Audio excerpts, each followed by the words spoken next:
আমরা কবিতা লিখি না, আমরা রাস্তায় চলি তো, আমরা কবিতা নাটক ফটক লিখি না, আমরা নাটক কবিতা টবিতা লিখি না যে তাদের ফ্যান হয়ে যেতে হবে। আমরা রাস্তায় চলি। হামলা হয়েছে, যে হামলাটা হয়েছে এটা আজকে পশ্চিমবাংলার ললেসনেস কোন জায়গায় সেটা প্রমাণ করে দিল। ললেসনেস কোন জায়গায়? অভিষেকের সিকিউরিটি আগে তুলে দিয়েছিল, একটা জেড প্লাস সিকিউরিটি।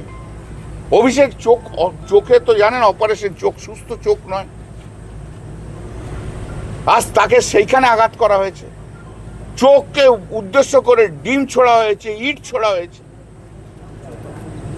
এটা কি পশ্চিমবাংলার রাজনীতি? আজ পর্যন্ত কোনোদিন দেখেছেন? বলছে মানুষের অ্যাঙ্গার। আরে মানুষের অ্যাঙ্গার কি? মানুষের অ্যাঙ্গার যদি না থামাতে পারো তাহলে তুমি পশ্চিমবাংলা থেকে, তুমি সরকার থেকে রিজাইন করে যাও। আমি ধরে নিচ্ছি তর্কের খাতিরে ভুল হয়েছে কিছু, তা বলে এইভাবে মেরে ফেলবে নাকি? 2000 লোক আমার পিছনে পিছনে 1000 1,500 বিজেপির লোকরা দৌড়বে? কোন ললেসনেস জায়গায় চলে গেছে? যারা এই জায়গা আটকাতে পারে না তাদের একদিনও গদিতে থাকা উচিত না, একদিনও গদিতে থাকা উচিত না।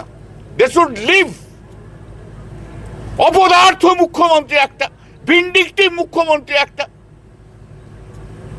স্ট্রবার্ন মুখ্যমন্ত্রী একটা, অটোক্রেট মুখ্যমন্ত্রী একটা। ওর মধ্যে একটা রাগ রয়েছে অভিষেকের ওপর, তৃণমূলের ওপর, তাদেরকে খতম করতে হবে। বিরোধী দল তৃণমূল কংগ্রেস তাকে রাজনীতি করতে দেব না, এটাই হচ্ছে তার policy. Complete lawlessness, complete lawlessness আজকে পশ্চিমবাংলায় রয়েছে। মানুষ দেখছে। আপনারাও তো সাংবাদিক, দীর্ঘদিন ধরে সাংবাদিকতা করেছেন, কোনোদিন পশ্চিমবাংলায় এই হাল দেখেছেন? আজ পশ্চিমবাংলায় 1 মাসও হয়নি, 21 দিনে, 22 দিন না 23 দিন, তার মধ্যে এই অবস্থা। এটা অপদার্থ সরকার বসে রয়েছে পশ্চিমবাংলায়, ভিন্ডিকটিভ সরকার। দিলীপ ঘোষ বলছে এবারে পুরসভা এবং পঞ্চায়েতগুলো দখল নেবে। দেখো, ওদের গুন্ডামির কাছে তো কেউ পারবে না। এরা গুন্ডামির চূড়ান্ত জায়গায় আছে, ভবিষ্যতে মানুষ বুঝে নেবে।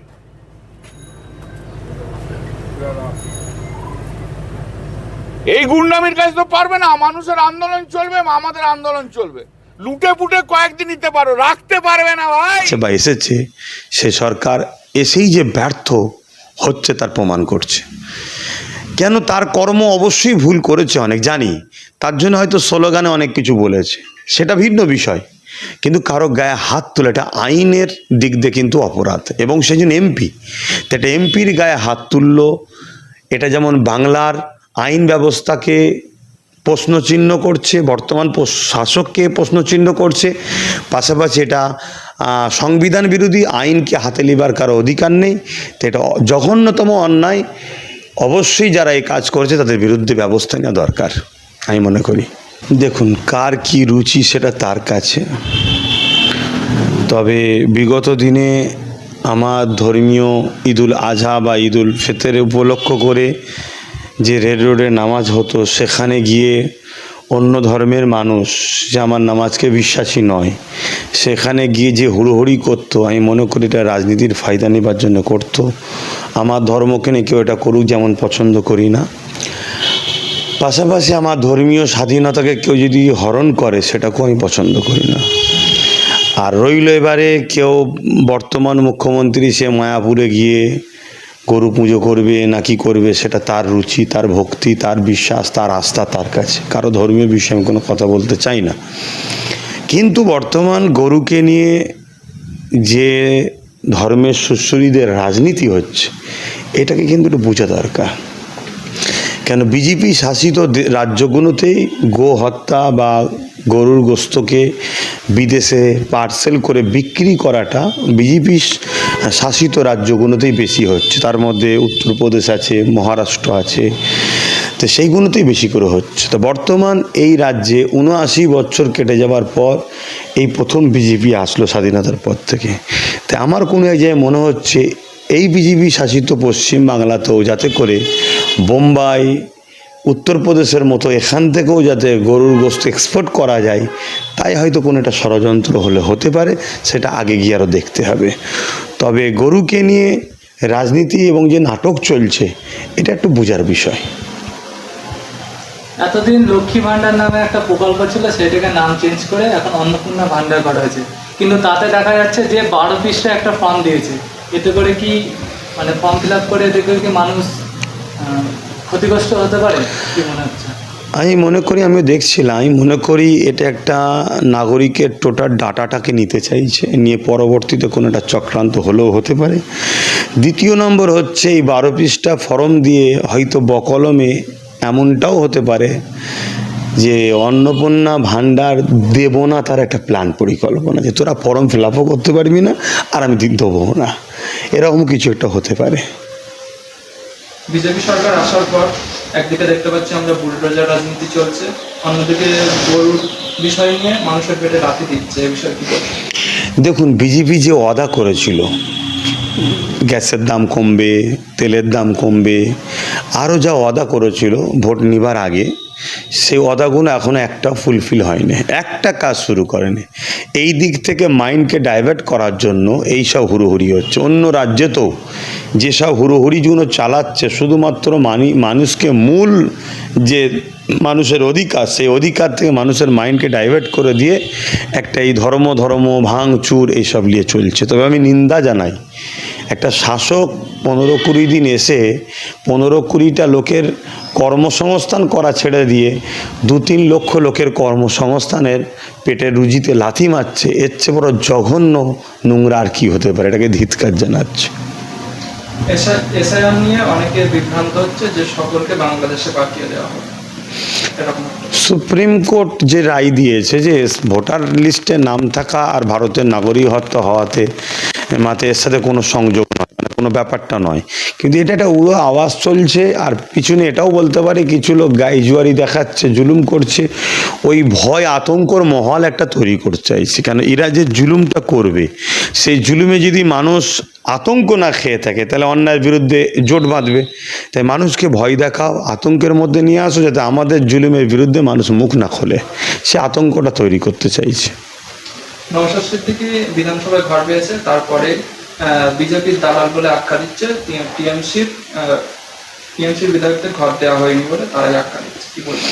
দেখুন, টিএমসির বিধায়কদের ঘর দিয়েছে কি দেয় না জানি না, তবে আমি এটা শুনছিলাম, যখন আমি জিজ্ঞেস করলাম ওর সাথে যারা থাকে, বললো যে না, সবাইকেই দিয়েছে, সবাই এটা পায়। অ্যাকচুয়ালি ঘর বলতে কি, এটা তো সরকার দিয়েছে, এটা মোটেই বিজেপি দেয়নি, সরকারের যে কোটা আছে, একটা ধরুন এমএলএর সঙ্গে কেউ দেখা করতে এসছে, সে তার রাস্তা দেয়নি, কথা বলবে না, তার জন্য এমএলএদের জন্য কক্ষ আছে, সেটা বিগত সরকার অনেককে দেয়নি, এই সরকার নাকি সবাইকে দিয়েছে, বিরোধী যত দল আছে। এবার কতটা সত্য মিথ্যা আমি জিজ্ঞেস করলাম আমার সাথীদের একটাকে, তা বললো যে হ্যাঁ দিয়েছে।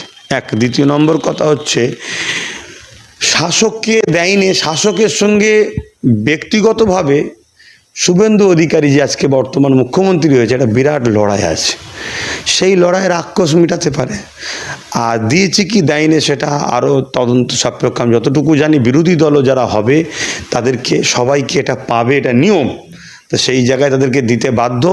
কিন্তু নওশাদ যখন বিগত দিন একা ছিল, 294, একদিকে 293, একদিকে দিদিমুদি, একদিকে, এটা আমরা আগে থেকেও বলি, আজও বলছি, তখন নওশাদকে কিন্তু দেওয়া হয়নি। আজকে কিন্তু অনেক কটা বিরোধী আছে, বিশেষ করে কংগ্রেসের 2টো, বামেদের 1টা আর আইএসএফের 1টা, তো সেই জায়গায় বাকিগুলো পেয়েছে, এটাও শুনছি।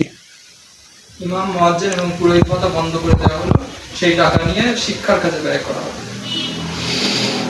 দেখুন, আমি ইমামদের ভাতা নিয়ে আমি আগেও বিরুদ্ধে ছিলাম, পুরোহিতদের বিষয়ে আমি কিছু বলতে চাই না।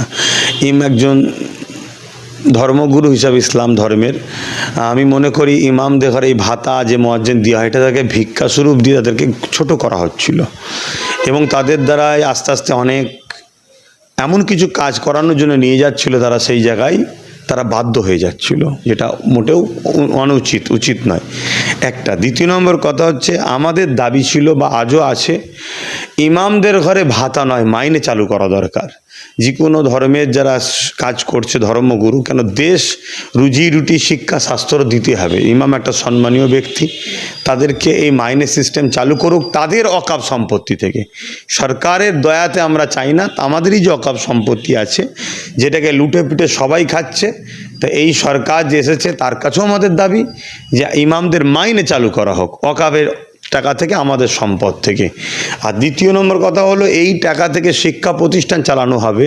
কারণ শিক্ষার জন্য যে বরাদ্দ হয় সেগুলো যদি প্রকৃতভাবে শিক্ষা খাতে লাগানো হয় তাহলে শিক্ষা প্রতিষ্ঠানে অন্য কোনো পয়সা আর লাগবে না। কিন্তু সেগুলো তো শিক্ষা প্রতিষ্ঠানের বাজেট হয়, সেগুলোকে সব লুটে পুটে খাওয়া হয়। এ সরকার নতুন বসেছে, আগামী দিন শিক্ষা নিয়ে কী করে দেখা যাক।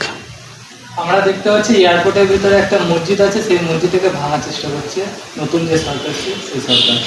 গায়ের জোর দিয়ে যদি ভাঙতে চায় আমাদেরও গায়ের জোর দেখাতে হবে তাহলে। কেন, এয়ারপোর্ট অনেক পরে হয়েছে, মসজিদ অনেক আগে হয়েছে।